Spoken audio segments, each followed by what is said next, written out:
Баршаңызға қайырлы күн, каналыма қош келдіңіздер. Бүгін сіздерге болгар бұрышының пайдасы туралы айтатын боламын. Видеоны соңына дейін тыңдаңыздар. Болгар бұрышы жемістерінің сұрыбына байланысты әртүрлі пішіні, түсі және көлемдері бар жылу сүйетін өсімдік. Бұрыш Америкадағы ең ежелгі өсірілетін көкөніс деп есептелінеді. Оны тіпті 5000 жыл бұрын өсіргенін зерттеушілер анықтады. Бұрыштың шыққан елі Перу. Жүгерімен, ұрма бұршақпен және асқабақпен қатар ол Америкадағы Колумбқа дейінгі негізгі көкөністердің бірі болды. Еуропаға бұрыш Христофор Колумбтың дәрігері алып келді. 16 ғасырдан бастап бұрыш бүкіл Еуропаға тарады. Бізге Болгариядан келгеннен кейін оны болгар бұрышы деп атаған. Бұл көкөніс әдемі түсімен, жағымды дәмімен ғана емес, сонымен қатар пайдалылығымен де ерекшеленеді. Болгар бұрышы қан тамырларын нығайтады, артық холестеринді жоғалтады. Ол С дәрумені бойынша көкөністер арасында көшбасшы. С дәрумені аскорбин қышқылы, жасушаларды жасартады, капиллярларды нығайтады, тромбоздың ықтималдығын азайтады. Өнімдегі В, Р және А дәрумендері жалпы иммунитетті жақсартады. Олар ағзадағы бос радикалдарды бейтараптандырады. Бұл онкологиялық аурулардың алдын алуда маңызды. Көкөністердің құрамындағы бірегей зат жүрек ауруынан қорғайтын және қатерлі ісіктердің дамуына жол бермейтін ликопен. Болгар бұрышы ішкі ағзалардағы тромбиден, патологиялық өзгерістерден қорғайды. Сондықтан созылмалы ауруы бар адамдарға ұсынылады. Тістерді болгар бұрышының қабығымен сүртсе, олардың қан кетуін тоқтатады. Ауыз қуысы ауруларын емдейді. Болгар бұрышы диеталық тағам болып саналады, өйткені оның құрамында 90% су бар. Болгар бұрышы ас қорыту жүйесіне оң әсер етеді. Тамақтану алдында бір ғана болгар бұрышын жеу тағамның тез әрі оңай қорытылуына көмектеседі. Ол сонымен қатар терінің, шаштың және тырнақтың өсуіне оң әсер етеді. Болгар бұрышының әйел ағзасына пайдасы.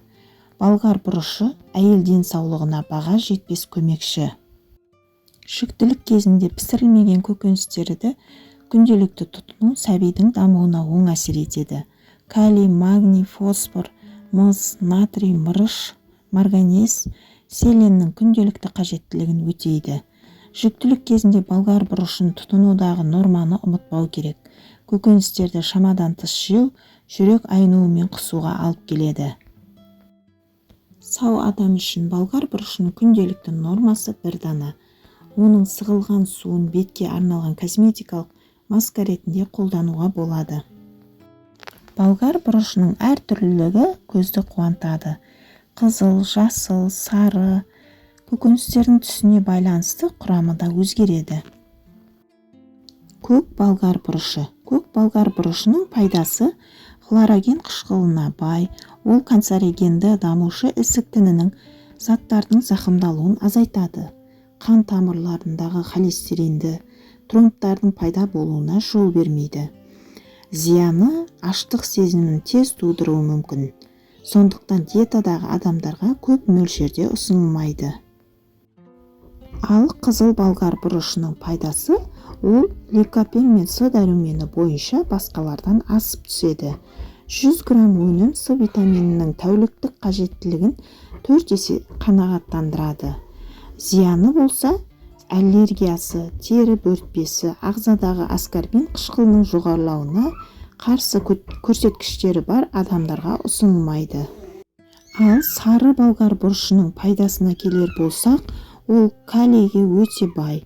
Бұл жүрек, тамыр және жүйке жүйесінің денсаулығына қажетті зат.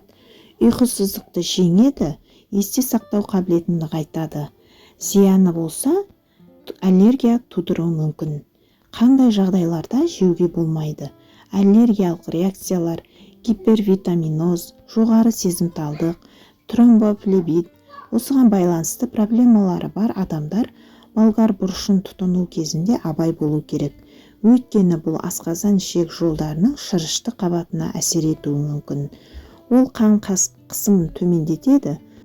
Сондықтан созылмалы төмен қан қысымы бар адамдарға ұсынылмайды. Созылмалы бауыр және бүйрек аурулары бар адамдарда болгар бұрышын тұтыну кезінде сақтық таныту керек. Болгар бұрышын пісірмей жеген жөн. Содан кейін оның пайдалы заттарының тұтастығы сақталады. Термиялық өңдеуден кейін өнімнің пайдасы 70% төмендейді. Бірақ көкөністерді балғын күйінде табу қиын болатын суық мезгілде консервіленген нұсқада ұсынылады. Ал осы болгар бұрышының пайдасы мен зияны туралы берген ақпараттарым сіздерге пайдалы болады деген сенімдемін. Егер осы видео ұнаса, лайк басып, төменге пікір қалдырып, осы каналыма жазылып кетуді ұмытпаңыздар. Назарларыңызға рахмет.